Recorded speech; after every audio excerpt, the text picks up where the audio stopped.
Okay, we're here today on Capitol Hill with Dennis Ambach, the Senior Director for Government Relations for the Electronic Funds Transfer Association. You've made this trip up here to Capitol Hill a few times in your career, haven't you? I have. I used to work here on the House side back in the day. And have you ever seen a legislative environment that's this much fun? It's all crazy. We're speaking now. It's the middle of May. And we have approximately 13 weeks left, legislative weeks before the elections. And Congress should take off about early October to go back to their districts and campaign for the November election. So not much is going to be happening budget-wise or policy bills. About the only thing related to financial services we probably shall see is to reauthorize the National Flood Insurance Program, which they have to do every few years, reauthorize the Import-Export Bank. That's about really it for financial services. And probably the only major policy bills that could get done are they have to reauthorize the Farm Bill every 5 years. That's up this year. Postal reform, that's going to be controversial. Cybersecurity, that's going to be controversial, so we'll see how things pan out in the summer. Anything get done with cybersecurity?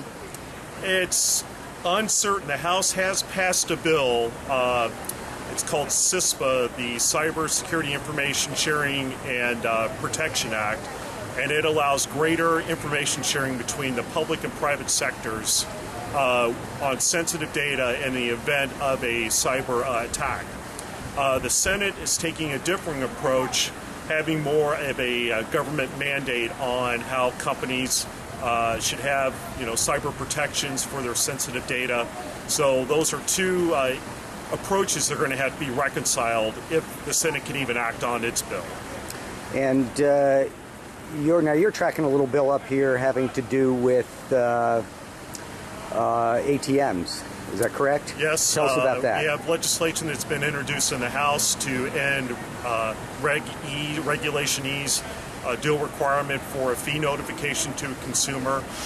We are attempting to eliminate the need for a physical placard or sticker on an ATM for fee disclosure because we have had some unscrupulous characters out there knocking off these signs, contacting plaintiffs' attorneys. They in turn are calling the ATM operator, alleging a Reg E violation and asking for a quick settlement. It's a problem that's proliferating throughout the country and has caught the attention of Congress. I know that there are a few things you think of when you get up to Capitol Hill and you start talking about financial services legislation, but one of those things always has to be Durbin. What's new in that area? Well, the Durbin Amendment passed as part of Dodd-Frank in 2010 to directed the Federal Reserve to set the interchange rate for a debit card transaction. That is law. It took effect October 1 of last year.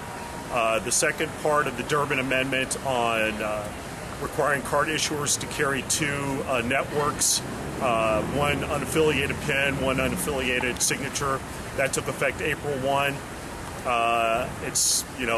All the financial services industry is dealing with the fallout and the implications of the Durbin Amendment. A lot of repricing is going on with basic financial services. We all know about the Bank of America $5 debit card monthly fee for a debit card, and that caused a big, outrage last fall. So there's a lot of things still going on with the Durbin Amendment. Interestingly enough, the National Retail Federation and other supporters of the Durbin Amendment sued the Federal Reserve last fall, alleging that the Fed, in setting the final 21-cent rate plus a fraud prevention cent, did not act on the will of Congress, and they have sued the Fed to rewrite the rules, and that litigation is pending. So it sounds to me that when the cherry blossoms finally fall off next spring and we're back here, we'll be talking about the same thing.